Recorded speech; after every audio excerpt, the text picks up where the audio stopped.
Hello everyone. Today I'm taking a look at another Apesoft app. So a few weeks ago we looked at Stria, a really great synth by Apesoft. And today I'm looking at Moebius Lab, which is a multi-effects unit. If we see, just to look very briefly at what the structure of the page is. So along the top, we have the input section, which currently shows a waveform for a sample that is loaded. Let's have a little listen to that.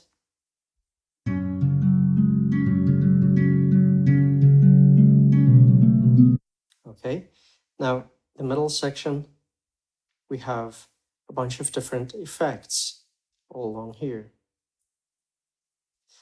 These are time-based effects. The bottom row are spectral effects.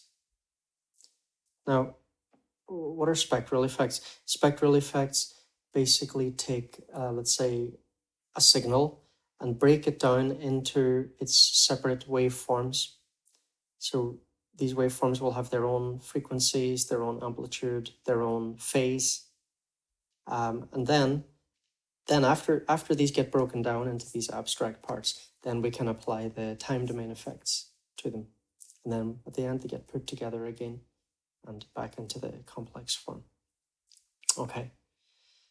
So this is actually a very deep app. We can do a lot of stuff in this. I mean, this could be, if you were only going to get one effects app, this could actually be a pretty damn good candidate for it because it can really do a hell of a lot of stuff. What is great about it is, if we look here, okay, we have the input section. We can have samples as our input. So we can load samples here, and it has a bunch of built-in samples, but we can also import our own samples. Okay, so we can do that, but we can also process live audio input. So to do that, we load Moebius in the FX slot.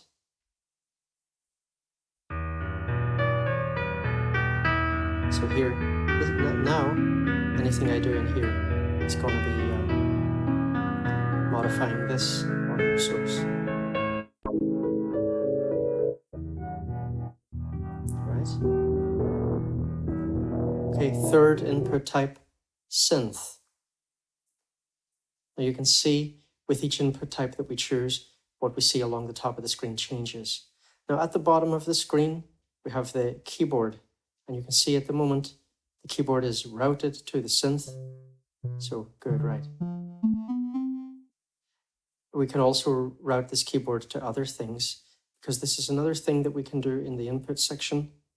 Here, we have two slots where we can load external apps, and we can use their input. And then we can use this balance slider to adjust the volume level of these different input sources. So this is really cool. This input recall button is very important. So when input recall is off, if I select presets from the preset menu, whatever input source I have chosen here will remain. It will not be changed. So here we have synth as the input source. If I select this preset, you can see it's still staying with synth as the input source. But if I, why is that not selected? Maybe I need to close this first. Okay, if I select input recall like that, and if I go up and open different presets, you can see, the input sources are changing, and it's putting in whatever sample was originally kind of bundled with that particular preset.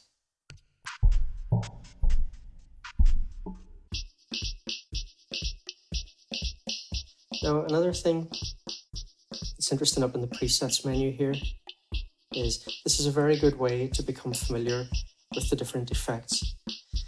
Because we have some banks like Amazing Noises Bank 1, 2, and 3. Some of these you can kind of guess from the names what they're doing, but others it wouldn't be so clear.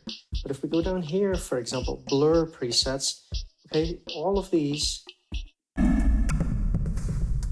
are presets that involve blur, which is one of the spectral effects, and you can see that blur is highlighted down at the bottom, right? And so here in this dialog box, we could alter what blur is doing.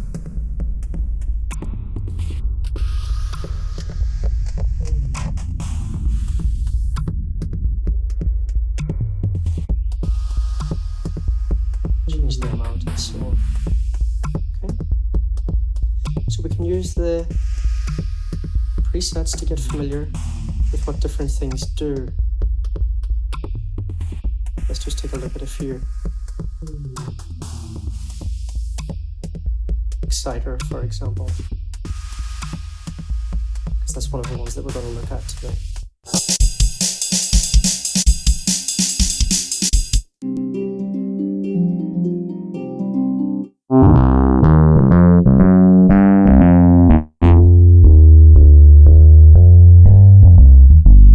You see these two are the same sample, see how different they sound?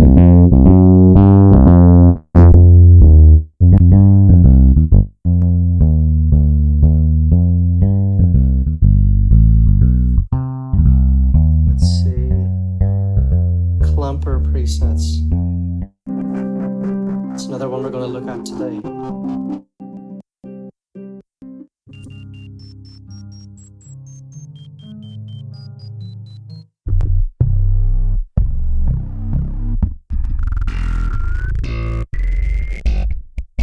Pretty damn cool.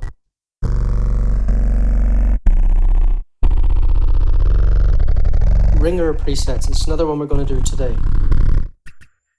Ring modulation.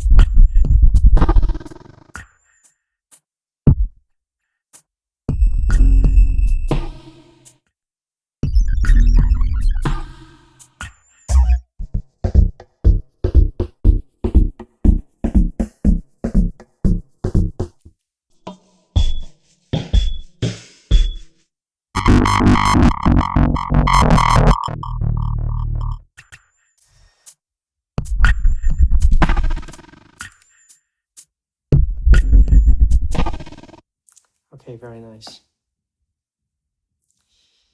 So, all right, let's look at sample as an input source in a little bit more detail.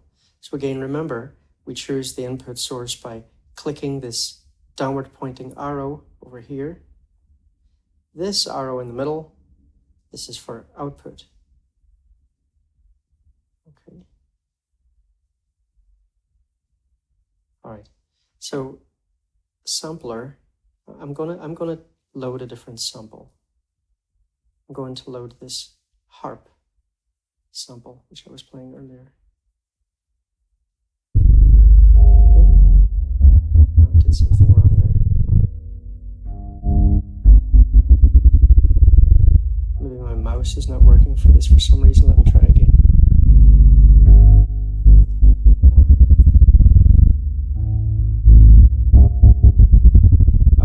Okay, right. I know. I hear input recall is pressed. I've got to turn that off first. No. Let me think what's going on here.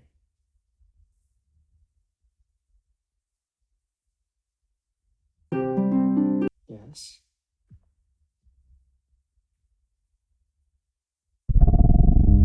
Oh, you know what?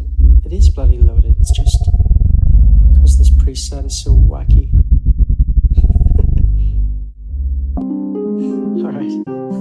I thought it was a completely different sample. Okay. Now, along the top of the screen, we have the sampler ratio. we can use this to change the pitch of the sample. When we change the pitch, so we're changing the speed here, but we're also changing the pitch. So it's not time stretch.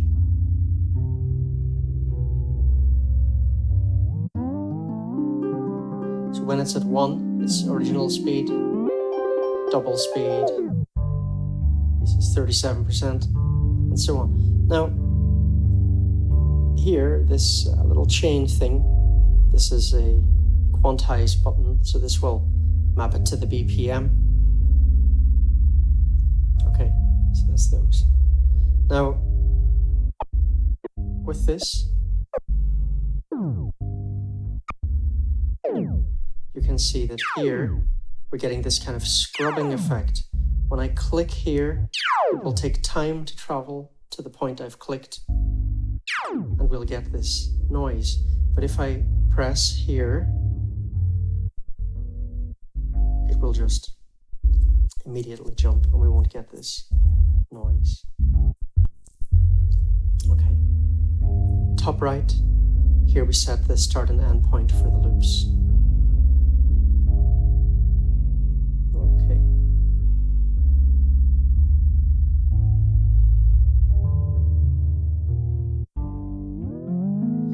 Why is this free mode useful?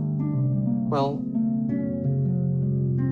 sometimes you might need a bit of accuracy in how you set the pitch to make sure that if you're playing something else with it, it's going to sound good.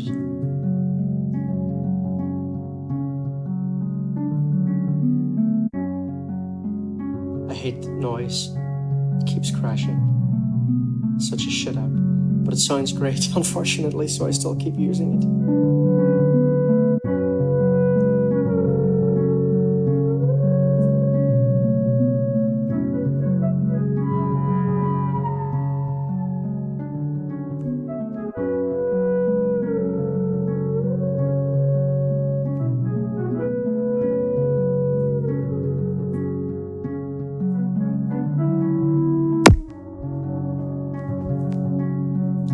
Okay, so this free pitch mode can be extremely useful. All right, so that's a good enough look at the input section. Let's go and start looking at the effects. Now, first thing we have is gain input 1. So that is the gain that will be related to this bunch of effects in the middle, the time domain effects. Over here, we have the gain output for those. In the middle, we have the choice is completely dry, mixed, completely wet. We looked briefly at the output section earlier, but here we have what? We have pan, okay.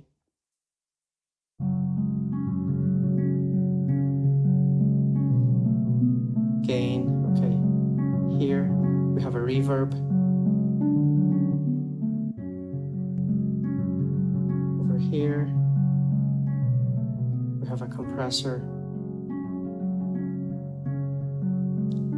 Here we can add something. For example, we could add our own reverb into the mix.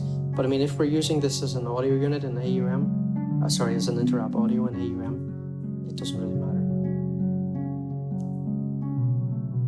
We can just do that in AUM.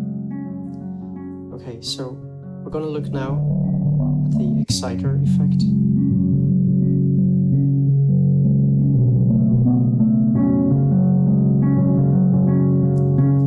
I'm going to turn the volume down a little bit.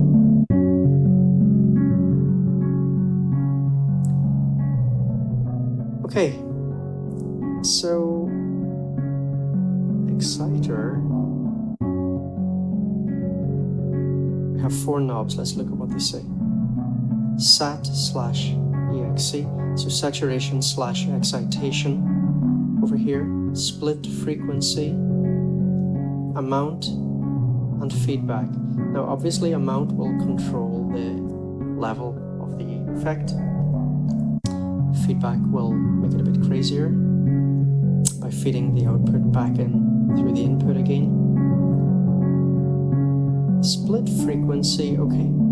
These first two knobs, we have to kind of understand them together. If I set split frequency to, let's say, about 3 kilohertz, when this first knob is at 0, saturation will be applied to all the signals below the split frequency level, so below 2.93. If this is at 1, then all the frequencies above this will be excited. So saturation and excitation are both kinds of distortion. It's just, we call it saturation when it's processing lower frequencies, and excitation when it's processing higher frequencies. So when it's saturating, we can start to get these kind of, dirtier sounds, distorted sounds. Especially if we bring in a bit more feedback and stuff. Excuse me. When we're exciting, then we can sort of get, nice brightness.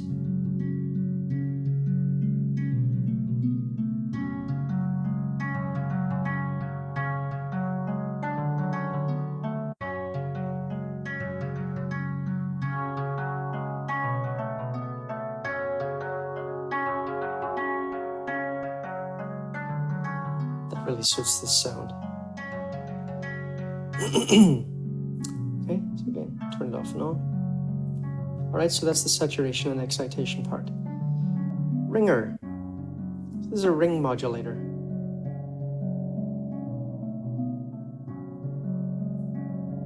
So what's a ring modulator? Basically, we modulate the carrier frequency, which is what we've got in the sample. We modulate that with a modulating frequency, and we can set what the modulating frequency will be here. But what we're actually hearing, we're not hearing either the carrier or the modulator. We're hearing the sum and the difference of those frequencies. But we don't have time to go into that here. This allows us to choose, will the pitch be stepped in semitones mapped to the keyboard, or will it be free? Again, one of the really cool things about Apesoft apps is it's very easy to set things up to an LFO. You can do that by double clicking and then opening up this box. I could spend 10 minutes talking about this, and I really don't want to go into that much detail. It's all in the manual. At the bottom, we can change the waveform of the LFOs. Here, we change the range. You can see that's changing right now as I change it in here. The LFO frequency, fast, very slow. When we drag here, we're changing the midpoint of the range of the LFO, which is another really great feature that I love in these apps. Shape. This is a sine wave. The higher we put the shape value, the more saturated the sine wave becomes. So we start to get more kind of distorted, more hard-edged sounds that also have more harmonics.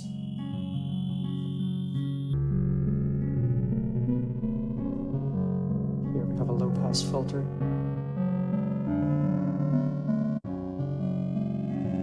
Feedback. And if you need help with something, you can click on these help boxes. Right, it's the ring modulator. So we're going to do one more before I finish up this video for today, and that is Klamper. Now, this can apply a range of different effects to the audio. Let's just look at the names of the knobs just to get familiar with this. First one, clamp level. Next, the mode. We have 6 different modes here.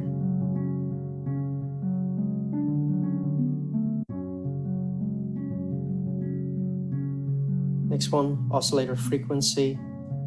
The 4th knob, split frequency. Remember we had that in the exciter as well. Spectral balance. Little normalize toggle, and then normalize level. Okay, let's talk about split frequency actually first. Okay, so very similar to the exciter.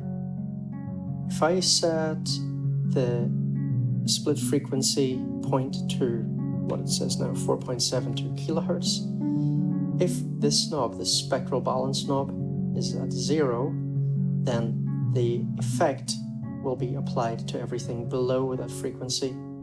If it's here, it will be applied to everything above that frequency. And here we'll get blends.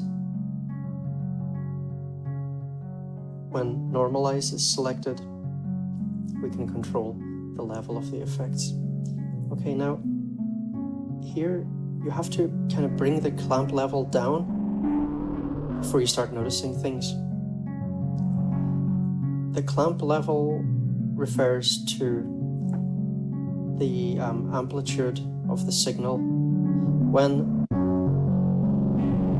the value is lower, it will apply to low amplitude frequencies and high ones. The higher we put this, the fewer frequencies it will be applied to. Now, so what is clamp? Well, we have these 6 different modes. The first one is called clamp, and that is basically clipping the signal. Clipping is chopping off the tops of the waveforms. Fold, similar to clip, but when we fold, the top of the waveform gets chopped off, and then the waveform gets folded and inverted, the part that was chopped off. Wrap, and we turn this down. If we look at the help box, we can see that for wrap it says the signal is wrapped in the opposite direction. If you know what that means, please tell me in the comments. I don't know what but we can listen to what it sounds like, right? So never fear.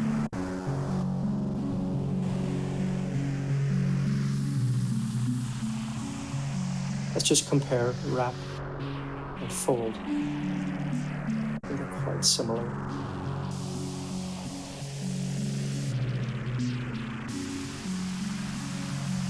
Okay. Annihilation changes the signal to 0. Sine, okay, the part of the frequency that is being affected by this clamp action will turn into sine waves, and then we can control the frequency of these sine waves with the oscillation frequency.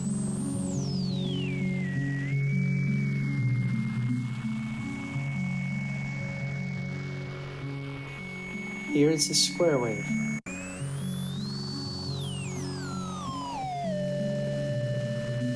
And again, we can control the levels over here. Alright, so that's our first look at this app. We've got a lot of other stuff to go into, just starting to scratch the surface here. Anyway, wonderful app. Please, everybody, if you enjoyed this video, if you found it useful, if you learned something, give it a like, write a comment. This is the only thing that YouTube understands. that actually shows it what videos are good and what are not. So the more comments there are, the more likes there are, the better. Subscribe if you haven't subscribed. As I say, in a day or two, the second part of this will be coming out. I've got a lot of other, well, not a lot, but I've got a few other videos already in the YouTube playlist section and my video section. Check those out if you haven't seen them. There's some interesting stuff there. All right, everyone. Again, thanks very much for listening. Hope you found this useful.